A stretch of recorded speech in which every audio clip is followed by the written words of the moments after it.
నోవహు కాలంలో జరిగిన జలప్రళయం అది కేవలం ఒక కథేనా, లేక అది ఈ రోజులకి ఒక హెచ్చరికనా? ప్రపంచం పాపంతో నిండిపోయినప్పుడు దేవుడు ఒక మనిషిని ఎంచుకున్నాడు. అతని విశ్వాసం ఒక కుటుంబాన్ని కాపాడింది. కాని మిగతా ప్రపంచం? ఈరోజు మన పరిస్థితి ఎలా ఉంది? మనము కూడా అదే దారిలో నడుస్తున్నామా? ఈ వీడియో చివరి వరకు చూడండి, ఎందుకంటే ఈ కథ మీ జీవితాన్ని మార్చవచ్చు. ఆ కాలంలో భూమి మీద జీవితం పూర్తిగా మారిపోయింది. మనుషుల హృదయాలు చెడుతో నిండిపోయాయి. వారి ఆలోచనలు, వారి పనులు, వారి నిర్ణయాలు అన్నీ స్వార్థంతో నిండిపోయాయి. ప్రతి వీధిలో హింస కనిపించింది. బలహీనులను ఎవరూ కాపాడలేదు. ధనం మరియు అధికారమే దేవుడిగా మారిపోయాయి. నిజం విలువ కోల్పోయింది. ప్రేమ చల్లారిపోయింది. దేవుడు ఈ ప్రపంచాన్ని చూసి దుఃఖించాడు. తాను సృష్టించిన మనుషులు ఇలా మారిపోవడం ఆయన హృదయాన్ని బాధపెట్టింది. కాని ఆ చీకటిలో ఒక వెలుగు కనిపించింది. ఒక మనిషి మాత్రం భిన్నంగా జీవించాడు. అతని పేరు నోవహు. అతను దేవుని భయపడి నీతిగా జీవించాడు. చుట్టూ ఉన్న చెడులో కూడా అతను దేవుని మార్గాన్ని వదల్లేదు. ఒకరోజు నోవహు ప్రార్థనలో ఉండగా ఆకాశం నిశ్శబ్దంగా మారింది. దేవుని స్వరం అతని హృదయాన్ని తాకింది. ప్రపంచం పాపంతో నిండిపోయింది అని దేవుడు అన్నాడు. నేను జలప్రళయం తెస్తాను, కాని నిన్ను మరియు నీ కుటుంబాన్ని కాపాడుతాను. నీవు ఒక పెద్ద పడవ కట్టాలి. నోవహు భయపడ్డాడు, కాని సందేహించలేదు. దేవుని మాటలపై విశ్వాసం ఉంచాడు. అతను తన కుటుంబాన్ని పిలిచి దేవుని ఆజ్ఞ చెప్పాడు.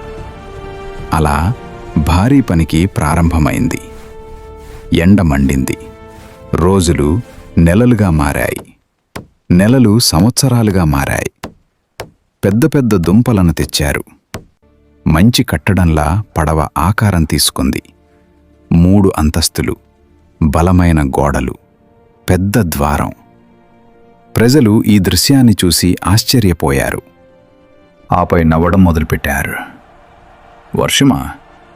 ఇక్కడెప్పుడైనా వర్షం పడిందా అని ఎగతాళి చేశారు. నోవహును పిచ్చివాడని పిలిచారు. అతని విశ్వాసాన్ని అవమానించారు. కాని నోవహు ఆగలేదు.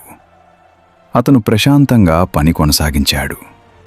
ఎందుకంటే దేవుని మాట తప్పదని అతనికి తెలుసు. చివరికి పడవ సిద్ధమైంది.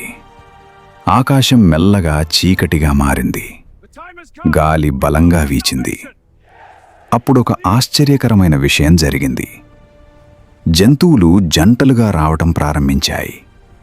సింహాలు, ఏనుగులు, జింకలు, గొర్రెలు, పక్షులు ఆకాశం నుంచి దిగాయి. ప్రజలు ఇంకా అర్థం చేసుకోలేదు. అన్నీ పడవలోకి ప్రవేశించాయి. ద్వారం మూసుకుంది. మొదటి వర్షపు చినుకులు నేలపై పడ్డాయి. ఆపై భారీ వర్షం కురవటం ప్రారంభమైంది. మెరుపులు ఆకాశాన్ని చీల్చాయి. గర్జనలు భూమిని కంపించాయి. నీరు వేగంగా పెరిగింది. వీధులు నదులుగా మారాయి. ఇళ్ళు మునిగిపోయాయి. ప్రజలు భయంతో పరుగులు తీశారు. కాని ఆలస్యమైంది. నీరు అన్నింటినీ కప్పేసింది. పడవ మాత్రం నీటిపై తేలుతూ ఉంది. భారీ అలలు ఎగసిపడుతున్నా అది కదలలేదు. దేవుడు తన వాగ్దానాన్ని నిలబెట్టాడు. 40 రోజులు మరియు 40 రాత్రులు వర్షం కురిసింది. చివరికి మేఘాలు చెదిరిపోయాయి. ఆకాశం మెల్లగా నిర్మలమైంది. పడవ ఒక పర్వతంపై ఆగింది. నోవహు కిటికీ తెరిచి బయటికి చూశాడు. భూమి మళ్లీ కనిపించడం ప్రారంభమైంది. నోవహు మరియు అతని కుటుంబం బయటికి వచ్చారు.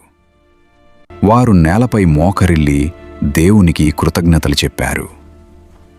అప్పుడు ఆకాశంలో ఒక అందమైన ఇంద్రధనస్సు వెలిగింది.